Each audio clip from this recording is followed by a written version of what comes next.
escucha bajito. Si se dan cuenta, este es de 1982. Vamos a ver un video de lo que es el procedimiento de sintonización.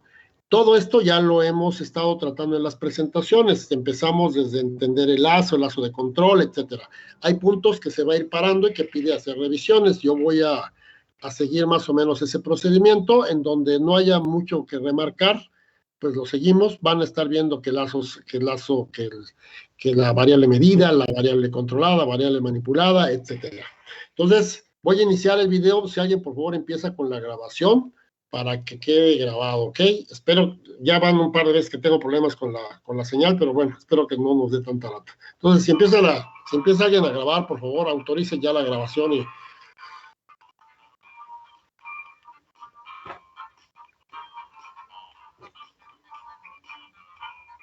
¿Están viendo el neumático? Ahora, ¿se escucha? Sí, profe. ISA's Instrument Technician Training Program. In this program, you'll see how a pneumatic controller functions as part of a process control loop. Up to this point in our Instrument Technician Training Program, we've looked at the components of a process control loop individually. We've seen how each type of instrument works. And we've seen the preventive maintenance and repairs that you may have to perform on each instrument.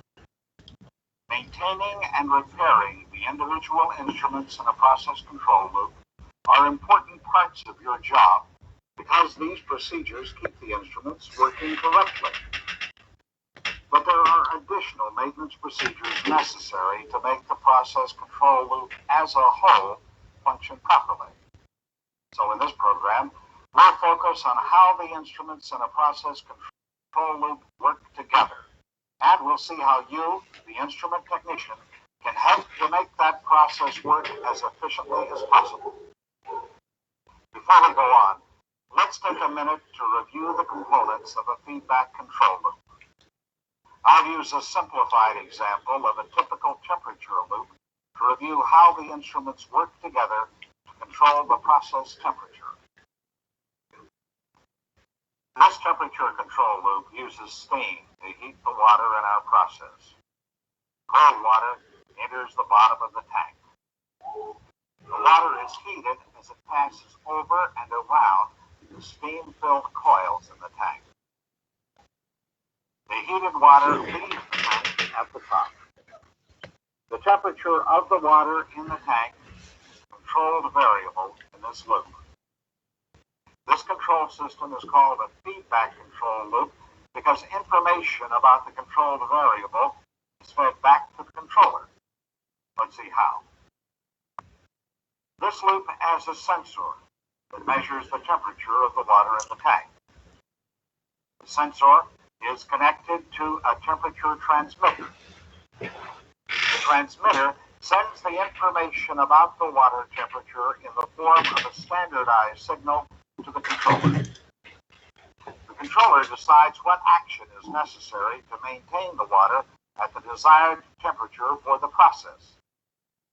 You'll remember that this desired temperature is called the set point. The controller compares the actual temperature to the set point. Let's say that the temperature of the water in this process falls below the set point. Deviation between the actual temperature and the set point is detected by the controller. The controller sends the output signal representing this deviation to the final control element to correct the temperature deviation. In this case, the final control element is an automatic steam flow valve. This valve controls the manipulated variable, in this case, the flow of steam to the heating coils.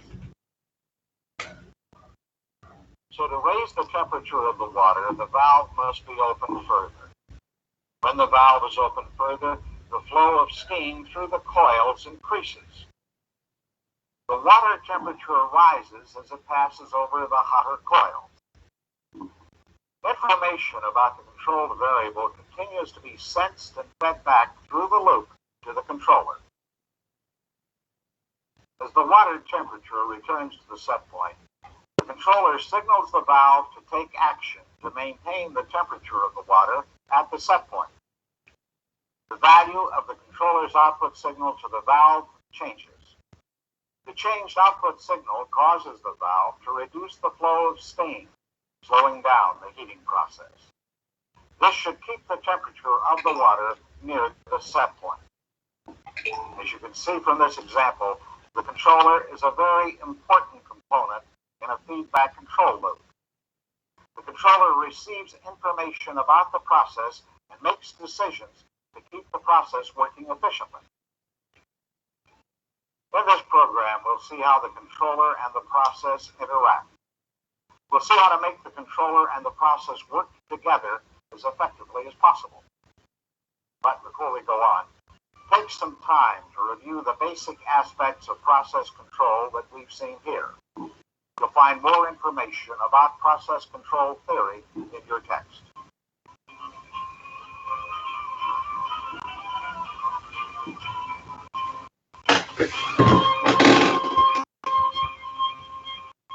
Bueno, hasta aquí es todo lo que ya hemos visto. A lo mejor hasta practican su inglés, el controlador importante, el lazo, variable manipulada, variable medida controlada, etcétera. ¿Ok?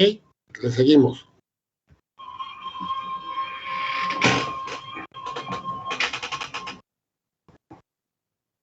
In the last segment, we reviewed the components of a simple feedback control loop.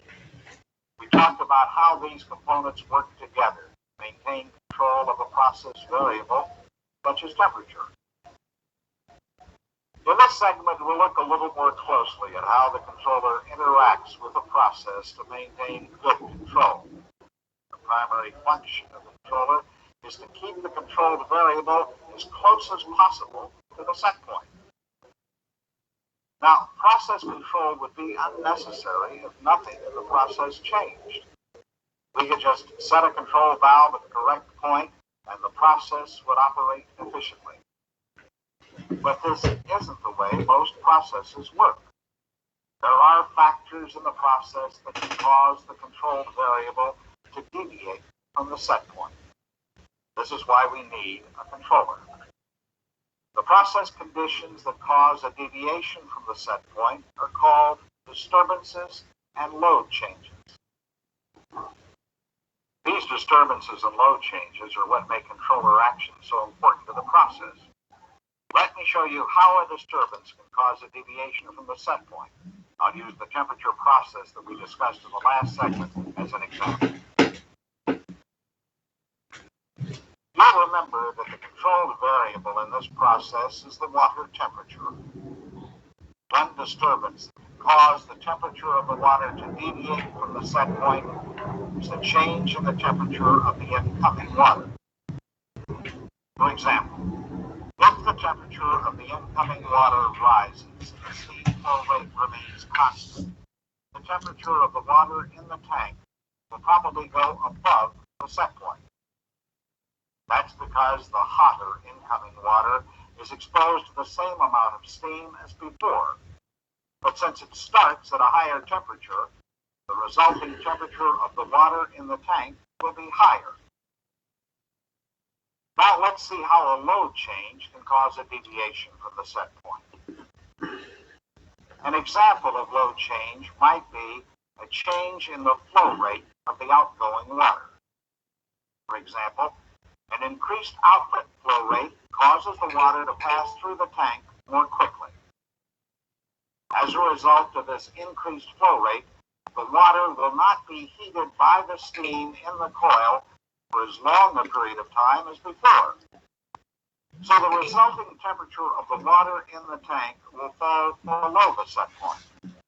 The controller responds to this load change by opening the control valve further to increase the flow of steam to the coil. But will this action result in an immediate return to the set point? No, it won't. Let me explain why. I'll use a process reaction curve graph to show you how this process might respond to controller action. A process reaction curve, you'll remember, shows the response of the controlled variable, in this case temperature, to compared to the time elapsed. Let's say that the temperature of the water falls below the set point. First, the sensor will take some time to respond to the initial change in temperature. Let's say, for example, that the sensor is a filled thermal element in a thermal well. In this case, the sensor's response could be several seconds or even minutes. During the time it takes for the sensor to respond, the temperature of the water continues to fall. The transmitter sends a signal to the controller indicating a change in temperature. The controller responds by changing its output signal to the control valve to provide more steam to the coils. However, it will take a while for the water to be heated by the steam. Because of this, the temperature of the water rises slowly.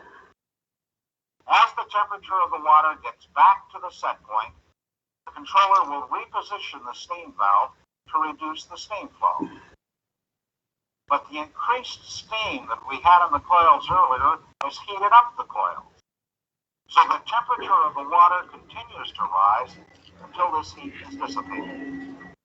So instead of returning immediately to the set point after a disturbance or load change, the process condition oscillates around the set point as it responds. This is because of the time lags that are a part of the process. In a temperature process like this one, lags may include such factors as sensor response time and the delayed reaction to a change in the manipulated variable. A process reaction curve like this one actually shows a typical response of a control process to a disturbance or load change. But this curve can also be affected by the type of control action provided by the controller. In the next segment, we'll look more closely at controller action. But before we go on, let's review the ideas that we've seen here. Disturbances and load changes can cause the controlled variable in a process to deviate from the set point. Because of the lags in a process system, the action of the controller after a disturbance or a load change will not result in an immediate return. Ok, vamos a hacer un breve resumen de esto. Moya, Vania, ¿nos puedes platicar un poquito qué es lo que entendiste?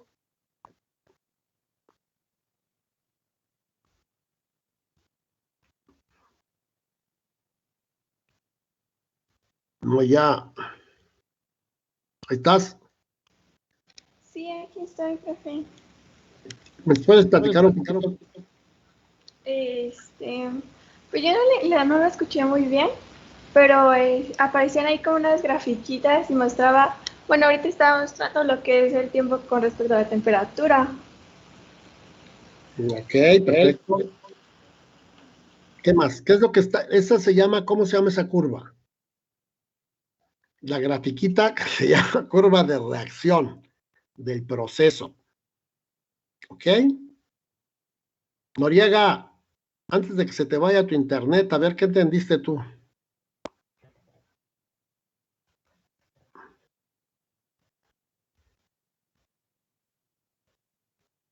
Pues mencionaba un poco lo que eran las variables del proceso. Y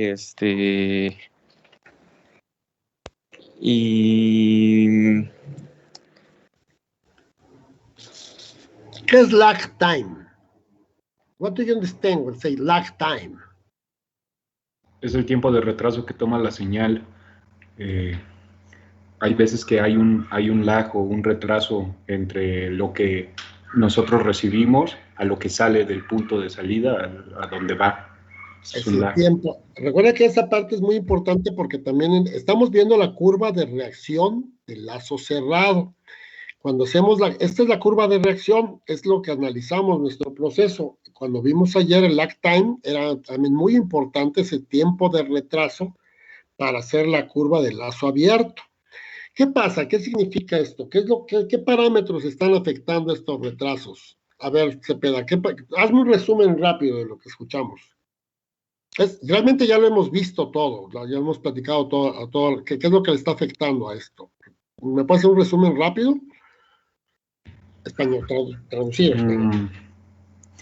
Pues es una gráfica que va con respecto al tiempo, ¿no? Y Okay. es el cómo se abre y se cierra la válvula con respecto al tiempo, y y en el lado izquierdo, en la X, tenemos la temperatura. Entonces se va moviendo con respecto a la temperatura y respecto al tiempo. Entonces, con el sensor nos da esa respuesta, ¿no? Dependiendo de la respuesta del sensor, tenemos la apertura o cómo se va cerrando la válvula. Esa parte exactamente, esas oscilaciones es cómo se viene abriendo y cerrando la válvula, y vemos que va a regresar al set point. O sea, la idea es que el controlador hace que regrese al set point.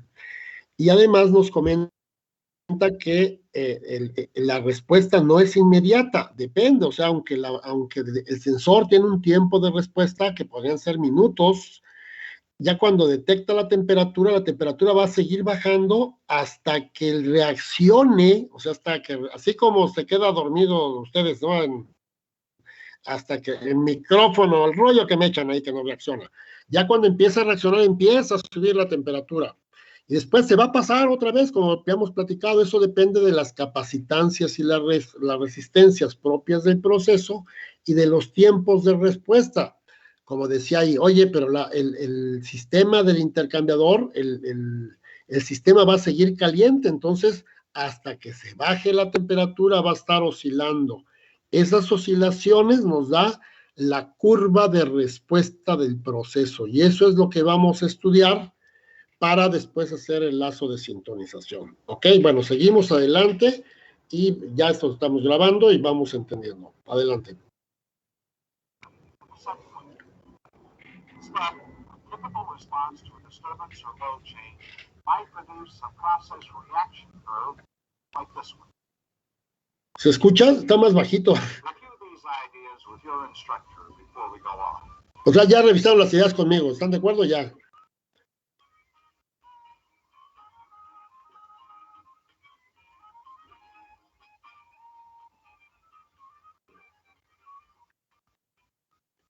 the last segment, we looked at process conditions that can affect controller action.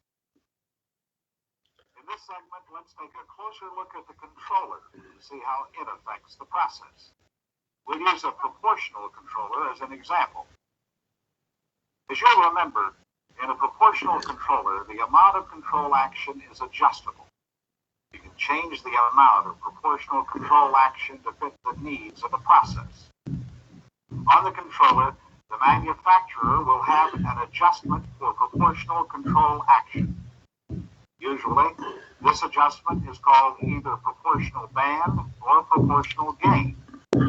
Let's talk about both terms. I'll start with proportional band. Proportional band, you'll remember, is defined as the percentage of input change required to provide a full range of output change.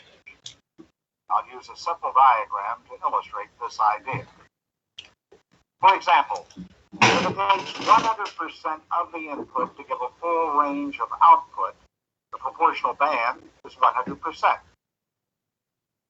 Let's see what happens as we change the proportional band. Reducing the percentage of proportional band is called narrowing the proportional band. Narrowing the proportional band means that it will take less of an input change to give a full range of output change. In this example, 50% of input change gives a full range of output change. The proportional band, therefore, is 50%. Let's see what happens when we increase the proportional band. When you widen the proportional band, it takes more input change to give a full range of output change. In this example, 100% of input produces only 50% of output. So 200% of input change is required to produce a full range of output change. So the proportional band is 200%. Now let's look at proportional gain. Proportional gain is defined as the change in output resulting from an input change. Proportional gain is expressed as a number rather than as a percentage. So, in this example, 1 unit of output change results from each unit of input change. So the proportional gain is 1. Let's see what happens as we change the proportional gain. First, let's make it higher. In this example, 2 units of output change result from each unit of input change. The proportional gain, therefore, is 2. Now, let's make the gain lower. In this example, only a half unit of output change results from each unit of input change. The proportional gain, therefore, is 1/2. Now, let's go back and talk about the relationship between proportional gain and proportional band. A proportional gain of 1 means that we have 1 unit of output change for every unit of input change.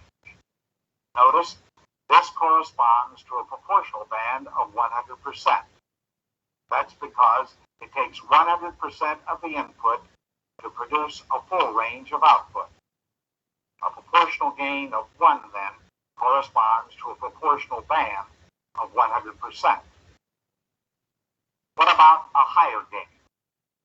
When we have a proportional gain of 2, we have 2 units of output change for every unit of input change.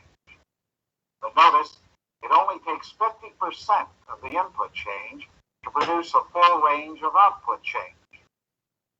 So a proportional gain of 2 corresponds to a proportional band of 50%. And when the proportional gain is lowered to 1/2, it takes 2 units of input change to produce 1 unit of output change. But now, it takes 200% of input change to produce a full range of output change. So, a proportional gain of 1/2 corresponds to a proportional band of 200%. Did you notice the inverse relationship between proportional gain and proportional band? When the proportional gain increased from 1 to 2, the proportional band decreased from 100% to 50%. And when the proportional gain decreased from 1 to 1/2, the proportional band increased from 100% to 200%. That's because proportional band relates input to output, while proportional gain relates output to input. Because of this inverse relationship, the two terms are often confused. So when you're adjusting the proportional control action on a proportional controller, you have to know what terms the control action is expressed in. Remember, a proportional controller has either a proportional band adjustment or a proportional gain adjustment. The results of adjusting for proportional band are the opposite of the results of adjusting for proportional gain. Increasing the gain on a controller has the same effect as decreasing the proportional band. In the next segment, we'll talk about what makes good control for a certain process. But before we go on, let's review the ideas we've seen here. Proportional. Ok. En realidad este es un breve resumen de lo que ya habíamos tocado también, entender que es banda proporcional, es la relación del cambio de la entrada requerido para un cambio total del rango en la salida. Y, bueno, tenemos que, originalmente así es como se sintonizaban los controladores, por banda proporcional. O sea, cuánto de la entrada debe de cambiar para producir un cambio total en la salida.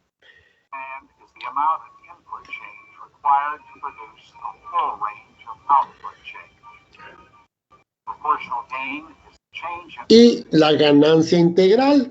La ganancia integral es el cambio en la salida resultado de un cambio en la entrada. Entonces, dando esta definición que es mucho más fácil, ustedes van a entender y van a estar trabajando con ganancia. Lo importante al final del día es entender que son parámetros inversos. O sea, eso es lo que ya quedó claro. La ganancia es la inversa de la banda proporcional.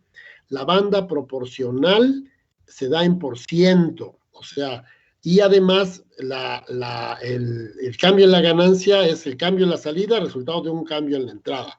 Y en la banda proporcional es qué me provoca un cambio en la entrada, que es el 100% del cambio de la salida.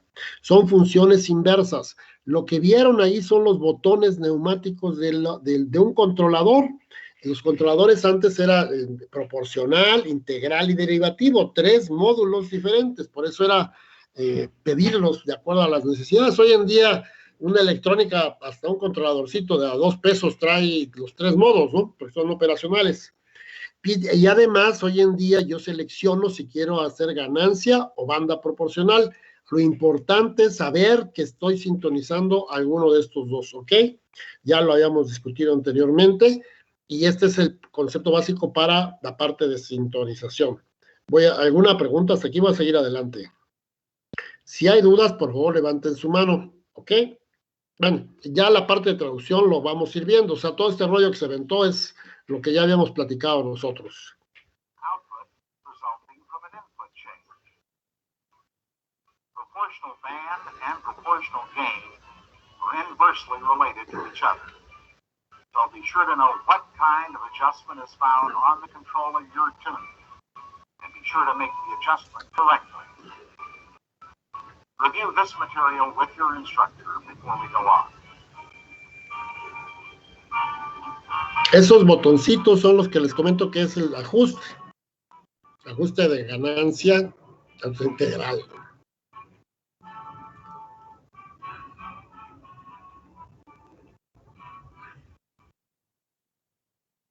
In the last segment, we saw that changing the proportional band or proportional gain of a controller will change the way the controller takes action in response to a process disturbance or load change.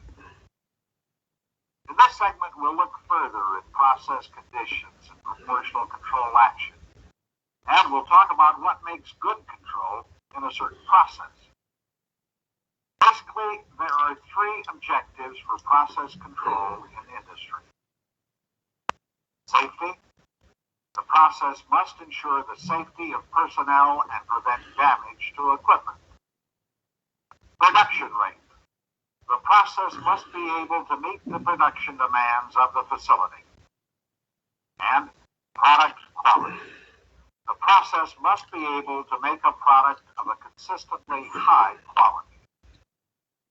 Of course, these considerations must first be designed into the process. But they can also be affected by the controller response to disturbances or load changes. As an example, let's look at product quality. We can look at a process reaction curve to see how product quality might be affected by disturbances in a temperature control loop. The set point in a process is the desired value of the controlled variable. So at the set point, the quality of our product is ideal. However, disturbances and load changes can cause the temperature to deviate from the set point. Let's see what happens to the quality of the product as the temperature varies. For example, let's say that the set point for this process is 200 degrees. At 200 degrees, the quality of the product is ideal. However, for every degree temperature change above or below the set point, the quality of the product drops. Usually, for every process, there is an acceptable range within which the quality product will be produced.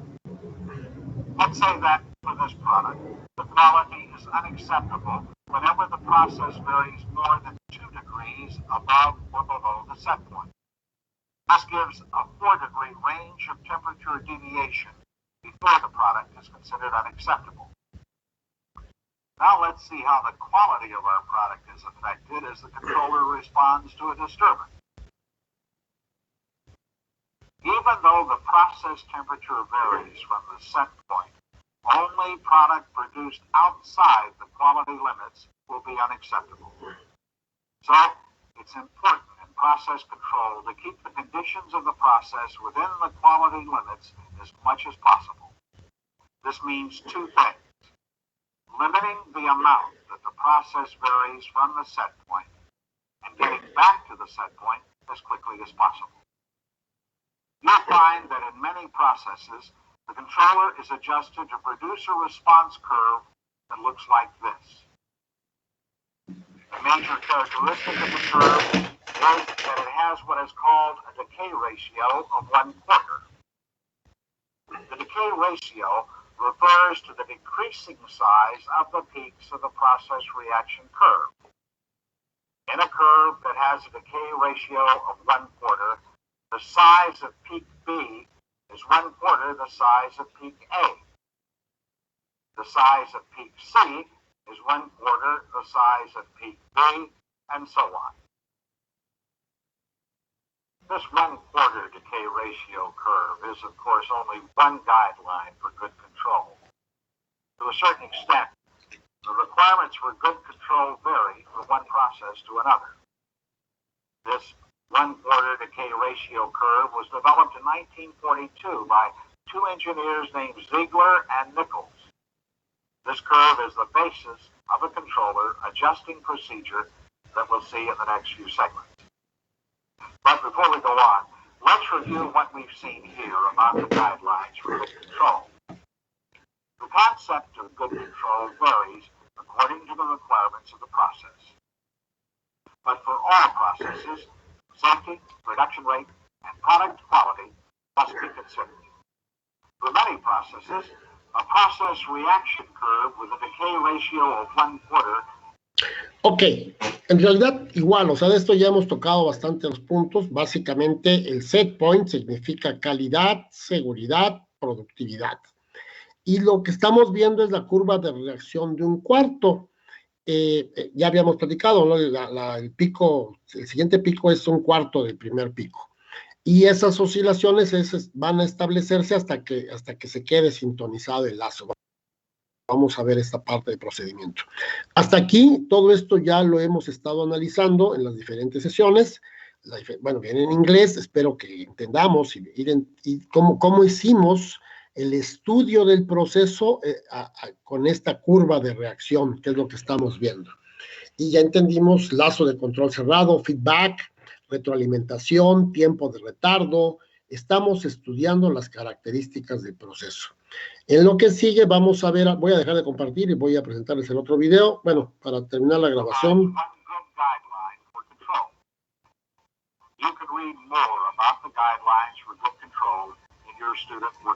O sea, que lo estudien y yo les enseño ya, va, dale. Ahí tiene un rollo ya.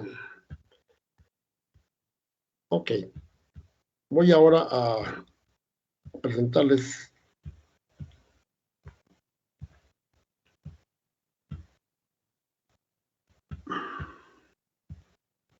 Ok, ¿están viendo otra vez la curva de reacción? Ahí me confirman, por favor.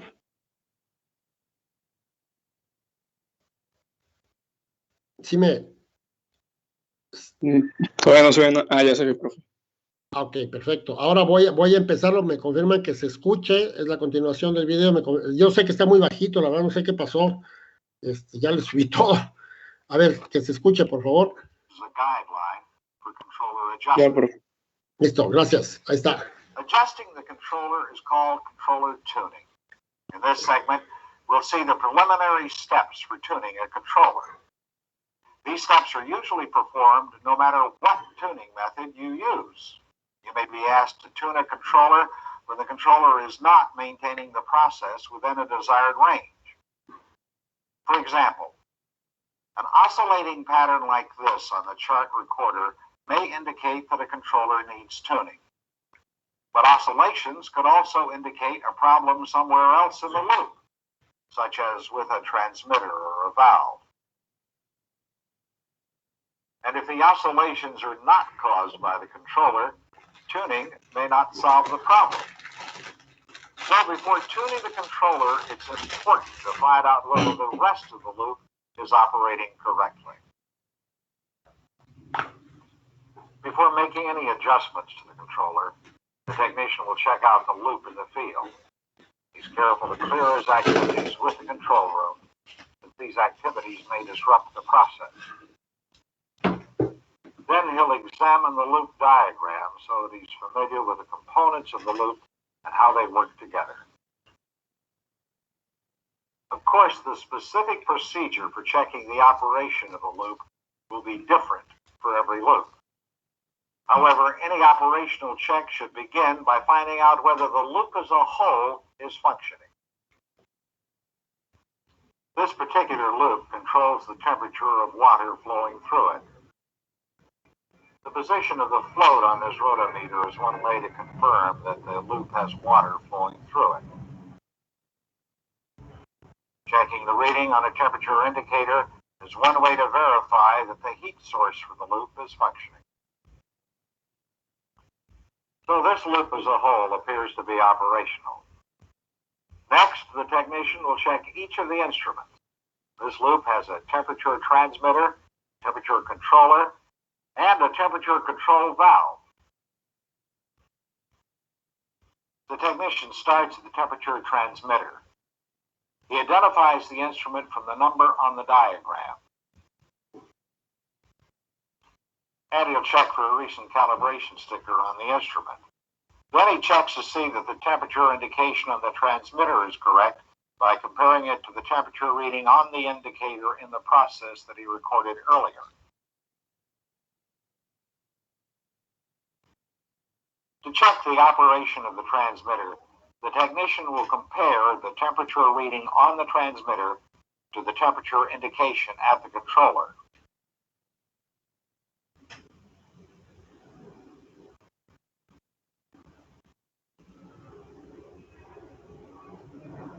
He calls an assistant at the control panel to see if the readings agree.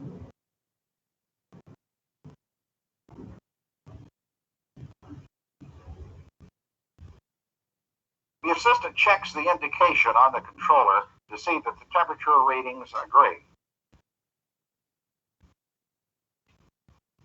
So the technician assumes that the transmitter is sending the correct signal. Having checked the operation of the transmitter, the technician will next check the operation of the control valve. He can make an operational check by stroking the valve. Stroking the valve requires two people. The assistant is in the field to watch the valve action. First, he checks the identification and calibration data of the valve. And the technician, now at the controller, confirms the readings. He will manually control movement of the valve from a closed to open position. As he changes the valve position, the assistant in the field will watch the actual movement of the valve. The technician at the controller begins by recording the controller output signal and valve position. Then he switches the controller to manual so that he can manually position the valve. He tells his assistant that he's ready to start the check. First, he'll position the valve to the closed position.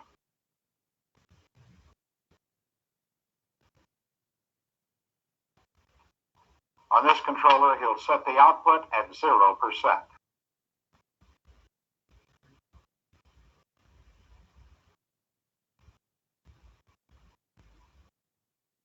The technician calls his assistant in the field to see if the valve has responded properly. The assistant looks at the positioner input gauge. The reading of 3 psi indicates a minimum input signal that should correspond to a fully closed valve position.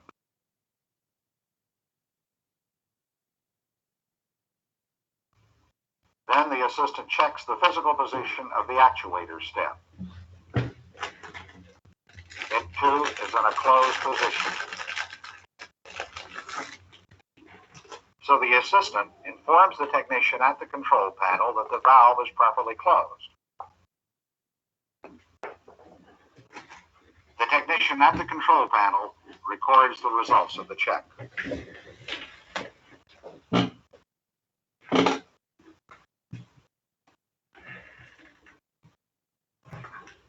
Now he'll adjust the controller output to fully open the valve.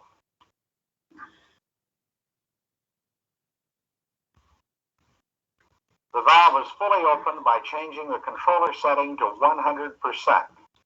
As the technician changes the setting, his assistant in the field will watch the valve motion as it opens. He'll look for a smooth valve movement.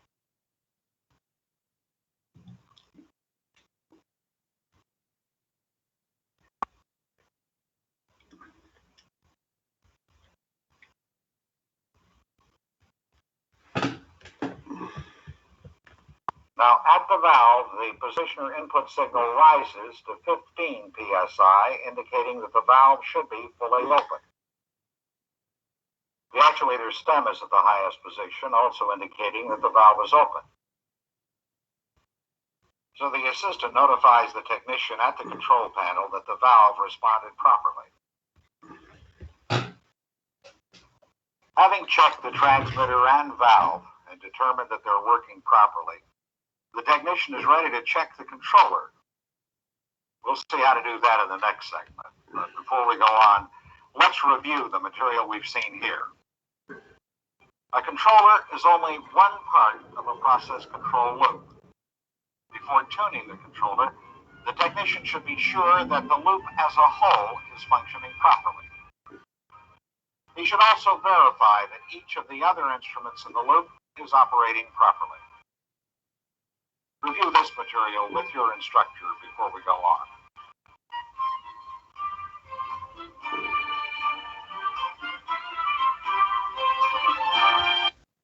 Ok, Meléndez, ¿qué le entendiste? Hazme un pequeño resumen de lo que hayas entendido.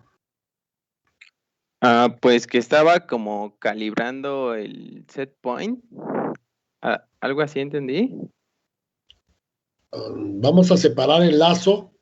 A ver, Ramírez, ¿qué entendiste? Fernando, ¿ahí estás?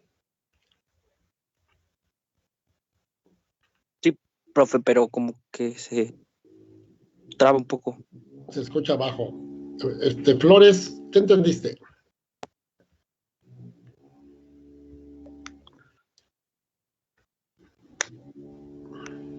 Pues por lo poco que escuché, profe, como toda la parte de la revisión, o sea, no mantenimiento, sino como estar al pendiente de lo que hacen los indicadores.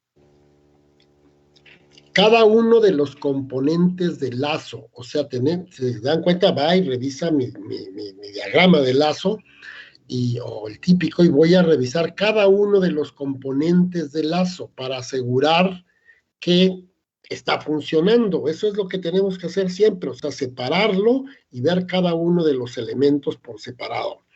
Entonces, primero, bueno, el elemento primario de medición, el transmisor, cada lazo será diferente. Entonces, primero vamos a revisar el transmisor. Entonces, vemos que sí está funcionando el lazo, vemos que el transmisor localmente tiene su indicación, y después le mandamos y le decimos, oye, yo estoy leyendo tanto. Pues está bien, entonces sí está transmitiendo. Después vamos a checar la válvula.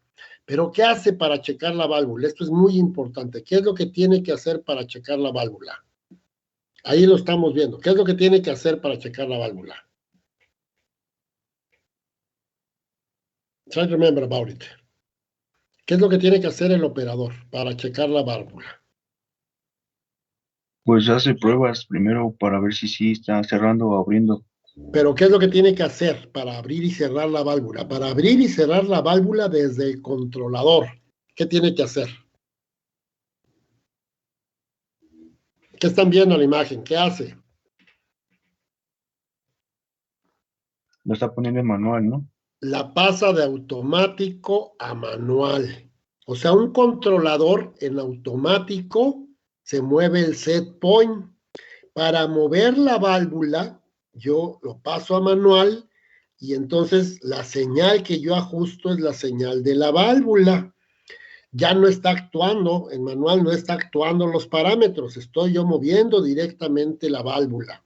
Y lo primero que vemos, bueno, vemos que en 3 PSI la válvula está abierta. Checa, oye, sí estoy leyendo 3 PSI. Ve físicamente, oye, sí, está abierta la válvula. O sea, abierta, ¿no? Pues manda los 15 PSI y está cerrada, paso a paso, va mandando, oye, sí leo 15 PSI. Bueno, ahora cerrada la válvula. Y asegurarme que eso lo vamos a estar viendo en el indicador de la posición, esté cerrada la válvula. Entonces, tenemos que separar cada uno de los componentes del lazo y verificarlos de manera independiente. Los elementos primarios, el transmisor y después la válvula. Para mover la válvula necesito pasarlo a manual. ¿Ok? Entonces, esas son las operaciones que se hacen en vivo. El proceso que estamos haciendo, vamos a continuar, pero es muy importante. Esto es un procedimiento ya de operativo. ¿Ok? Bueno, ¿alguna pregunta? Sí, adelante. Bueno, igual no tiene nada que ver, pero como ahora es todo digital, ¿se sigue haciendo como las mismas prácticas, por decirlo de alguna forma? Sí, ¿Van al lazo de control, lo checan y lo verifican con lo que da digital, o solo se basan como en lo que les muestra directamente las pantallas? No, bueno, lo que pasa es que tiene la operación que estamos haciendo es pasarlo de automático a manual, o sea, lo que pasa es que era una palanquita, pero actualmente para mover la válvula tú tienes que pasarlo a manual. O sea, lo que le estoy diciendo hay que hacerlo, independientemente de cómo sea, ¿ok? O sea, en automático mueves el set point, cambias el set point, que es lo que vamos a hacer para sintonización, y en manual mueves el elemento final de control de manera manual. O sea, por eso se llama manual. Aunque estoy con el controlador, yo estoy moviendo la válvula en manual. ¿Sí está claro eso? O sea, todo lo que están viendo aquí es neumático, pero el procedimiento es aplicable para cualquier tipo de controlador standalone. Y ya después vamos a ver estrategias complejas, pero esto no cambia por el tipo de control, ¿ok? Ok, profe. Gracias. Okay, perfecto. ¿Alguna otra pregunta? Sí, o sea, los modulitos que ven, pues ya no se ajusta así de manera manual la tuerquita, ¿no? Ya no hay ajustes neumáticos, se ajusta con la electrónica, pero también lo tienes que hacer lo mismo, ajustas con la electrónica, y como les decía, pues ya es muy simple porque tienes las dos opciones, o banda proporcional o ganancia, y tienes que hacer el ajuste o digital o con las teclados. Al rato vamos a ver los teclados digitales. Bueno, sigo adelante.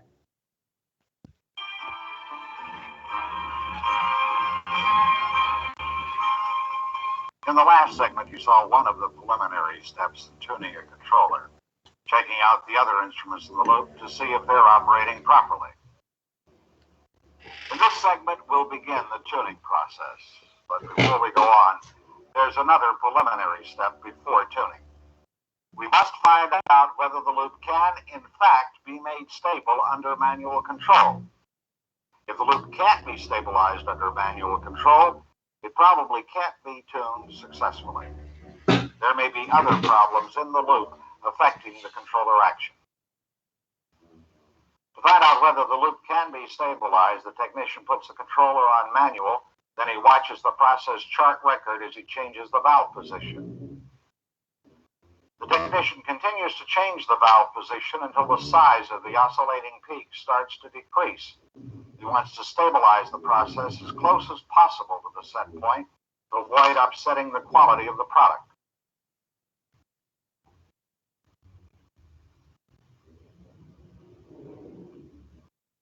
When the chart record forms a straight horizontal line on the graph, the process has become stable. At this point, the technician stops adjusting the valve.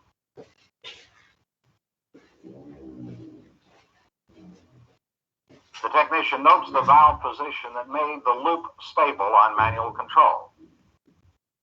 He records this value. Then, if the process starts oscillating badly during the tuning procedure, the technician can put the controller on manual. The process should stabilize again at this valve setting. There's one more preliminary step that should be performed before actually tuning the controller. This is to check to be sure that the controller has recently been calibrated and to record the current controller settings. This is a 3-mode controller. The technician notes the settings for proportional band, reset, and derivative.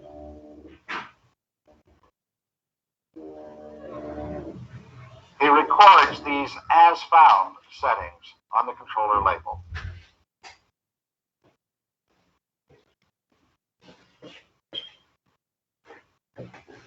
these preliminary steps done, we're ready to begin the 1/4 decay ratio tuning procedure developed by Ziegler and Nichols. This tuning procedure can be used on a 1, 2, or 3 mode controller. However, the specific adjustments change each time a mode of control action is added to the controller. So we'll look at the procedure for adjusting one mode at a time. We'll start with proportional band. In the Ziegler-Nichols procedure, proportional band is adjusted first. So start by eliminating the other modes from the controller. The procedure for eliminating reset and derivative from the controller varies from one controller to another, so be sure to follow manufacturer's instructions. After eliminating the reset and derivative modes, set the proportional band at its highest value. Then switch the controller to automatic. This tuning procedure is done with the controller on automatic. The next step is to force the process to oscillate in even cycles. To make the process oscillate, the technician causes a disturbance by changing the set point. Then he'll watch the process response.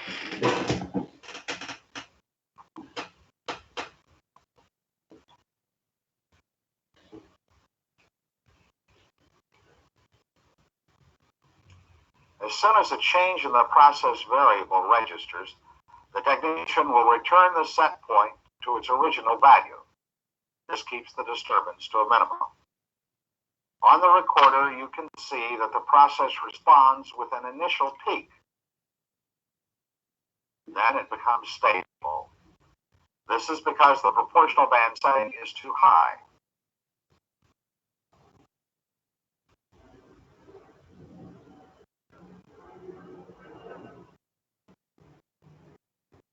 But the technician wants to produce continuous oscillations in the process.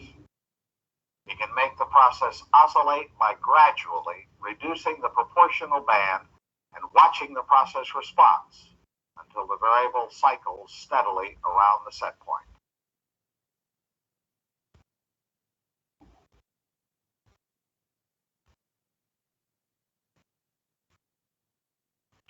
A properly oscillating process will produce a curve that looks like this. The peaks will be of equal size. The technician will note the proportional band setting that produced sustained cycling. This setting is called the ultimate proportional band. The value of ultimate proportional band is used to calculate the proper setting for the proportional band on the controller.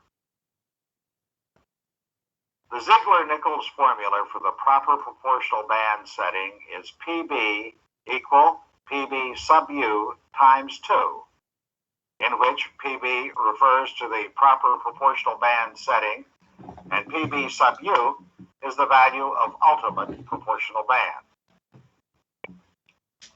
You can use this formula to calculate the proper proportional band setting on a proportional-only controller. However, if the controller has the proportional setting indicated as proportional gain, the formula is different. You'll find the formula for proportional gain in your student workbook. After adjusting the proportional band, the technician checks his adjustment by watching the process response. A properly tuned proportional band will produce a response curve with a decay ratio of 1/4. You can see how this proportional band setting quickly brings the process into control by reducing the size of the oscillations.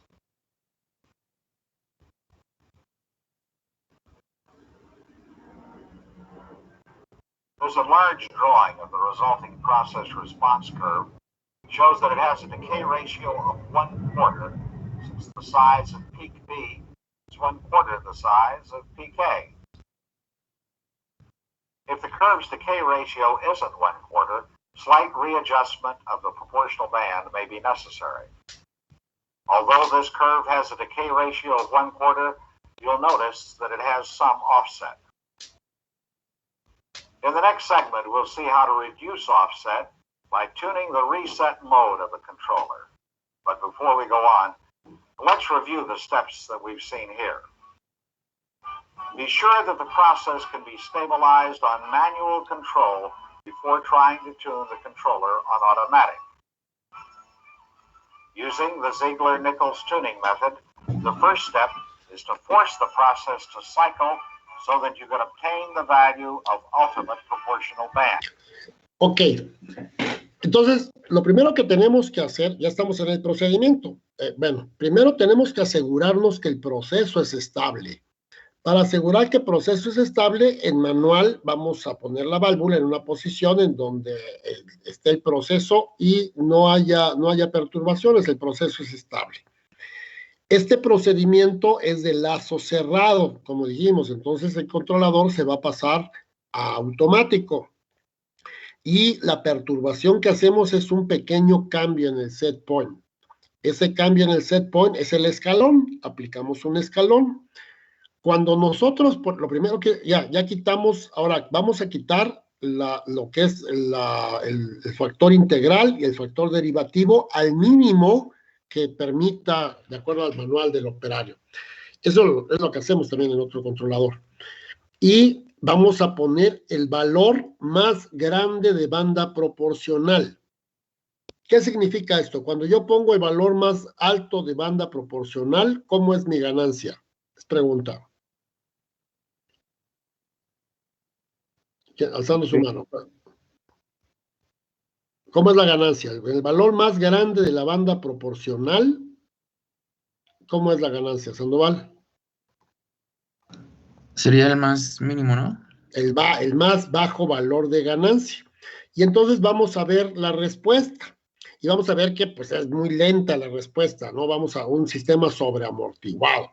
Entonces voy a ir reduciendo ese valor de banda proporcional, la mitad y la mitad, o sea, voy a aumentar la ganancia hasta que voy a ver cómo responde, o sea, cada vez voy haciendo esto y veo cómo responde mi graficador, y esas son las gráficas que vimos el día de ayer, que tienen que revisar, hasta que se presente esto que estamos viendo en el graficador, que se llama oscilaciones sostenidas. Y este está denominado como la última banda proporcional. O sea, es un valor de ganancia crítica o última banda proporcional. Se presentan oscilaciones sostenidas. ¿Ok?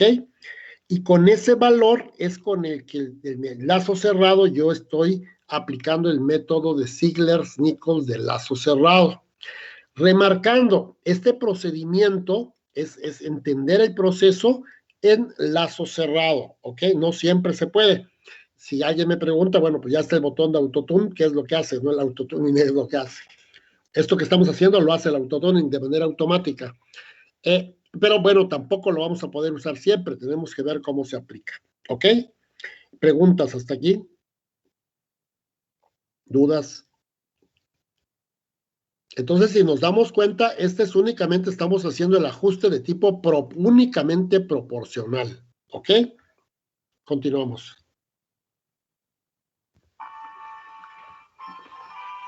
Then you can use the value of ultimate proportional band to calculate the proper proportional band setting for your controller according to the formula PB equal PB sub U times 2. Read more about this procedure in your student workbook.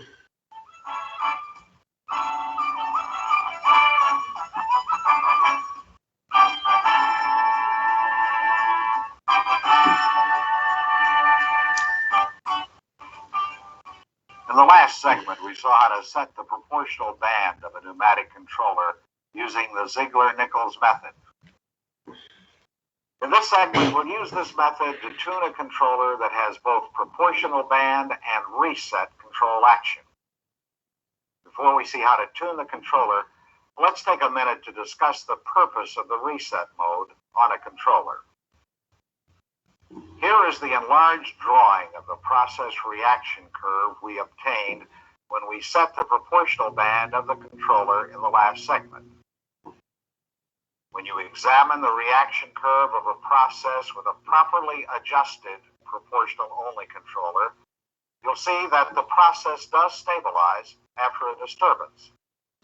However, you'll also notice that offset is often present in the response curves of processes using proportional-only controllers. Offset, you'll remember, means that the process is not being controlled at the set point. To understand why this offset occurs in a proportional controller, it will help to review the concepts of proportional band and proportional gain. Proportional band and proportional gain both relate input change to output change. The key word here is change. When the change in input stops, for example, when the process becomes stable, the output change also stops, even if there is still a deviation from the set point. This resulting deviation from the set point is called offset. A two-mode controller with proportional plus reset action improves control by reducing offset. How does it do this? Reset continues the corrective action until the offset is eliminated and the process returns to the set point. So, when we properly tune a controller with proportional plus reset modes, we can expect the resulting curve to show a 1/4 decay ratio without any offset. The procedure for tuning a proportional plus reset controller is similar to the procedure for tuning a proportional only controller. However, the formulas and adjustments are different. So let's pick up the procedure from the last segment at the point where it will be different, just before the adjustments are made. We have a steadily cycling process curve.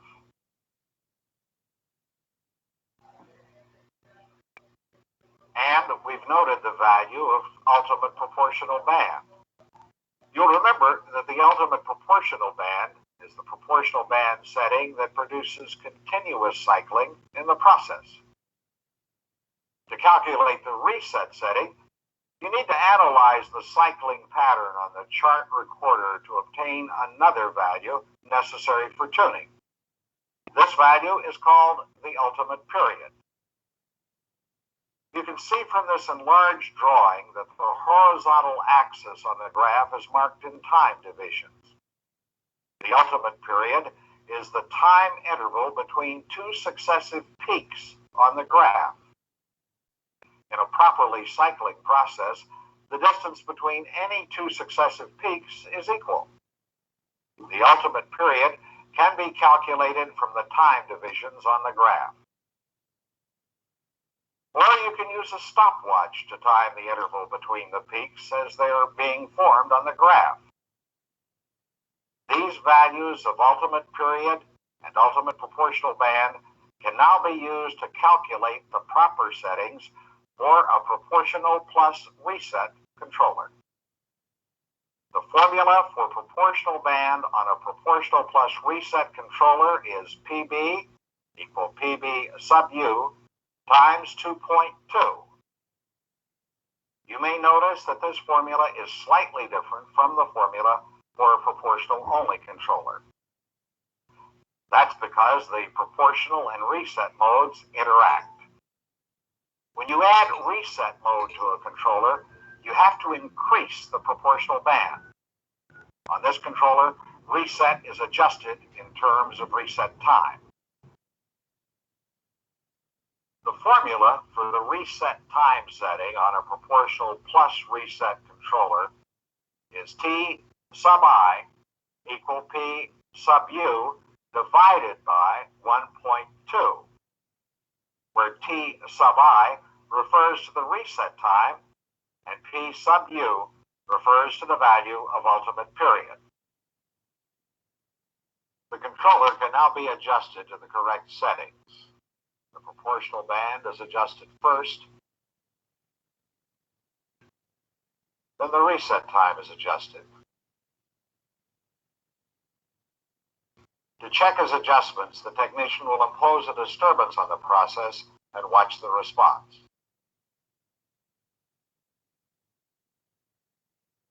He creates the disturbance by changing the set point slightly. As soon as the process reacts, He returns the set point to its proper setting to keep the disturbance to a minimum.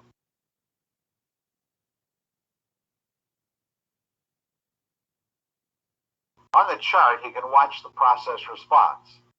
This time, he'll expect a 1/4 decay ratio curve, but without offset. Let's see what happens. You can see that the properly tuned proportional plus reset controller returns the process to the set point, creating a 1/4 decay ratio curve. Of course, slight readjustments might be necessary to produce a curve with the proper decay ratio and no offset.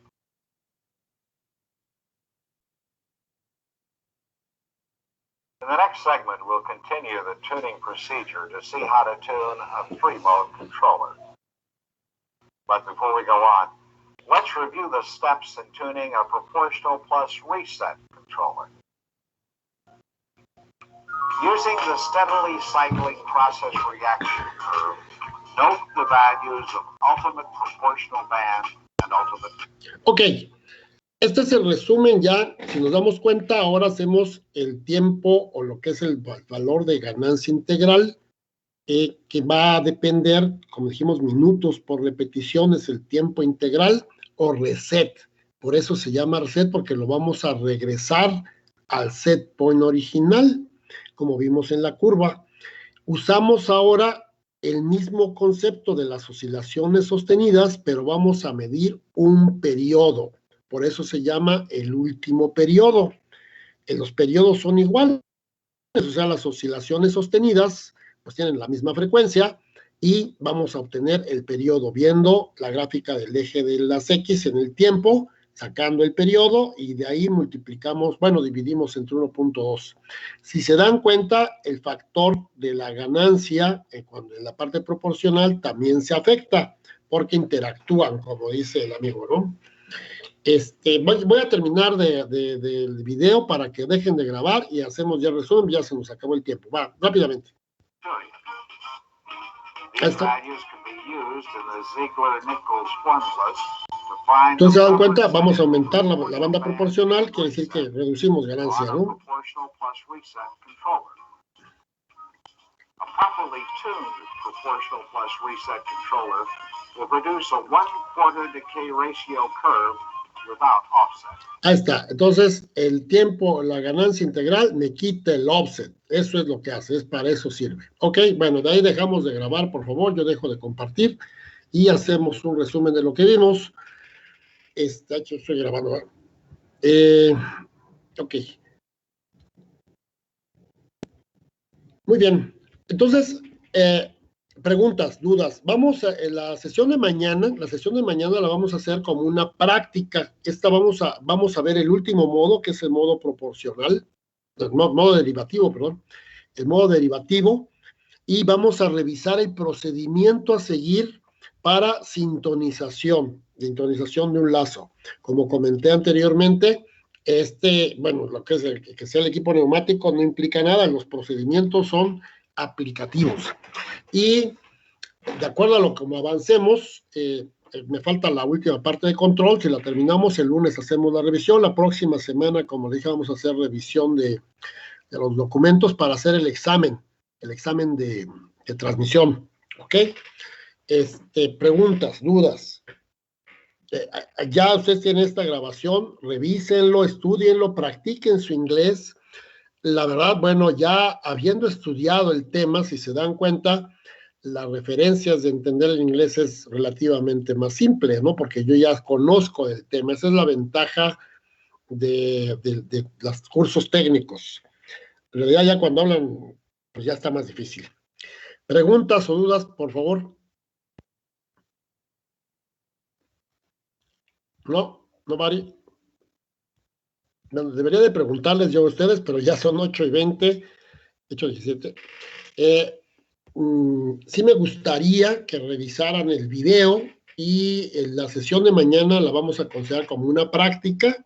Básicamente, como les había dicho, es procedimiento para sintonización de Ziegler-Nichols de lazo cerrado, que es la curva de amortización de un cuarto.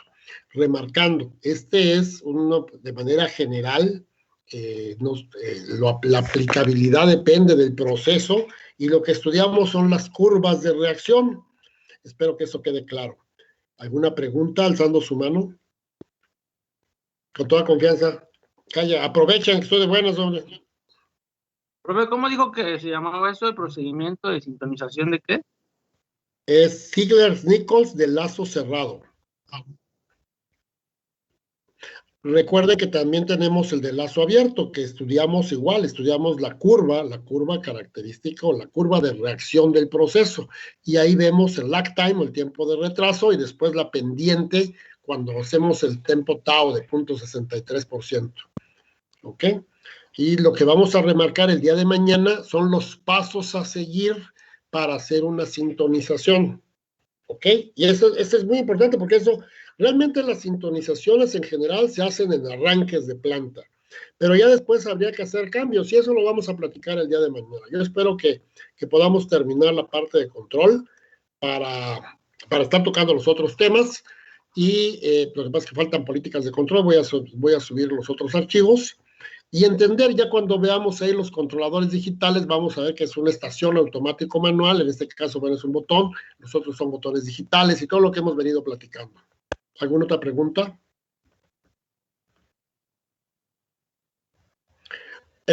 Nada más como observación, realmente este tema es un tema fundamental para nosotros por lo feedback, ¿ok? O sea, que con nosotros somos los especialistas en lazos cerrados de control. Ese es nuestro valor diferencial contra cualquier otra carrera. O sea, todos los mecatrónicos, los supitos, todos los que están haciendo allá, no ven lazos cerrados de control. Pueden ver el control numérico, el alfanumérico, 3 posiciones, todo lo que vemos como lazos de control.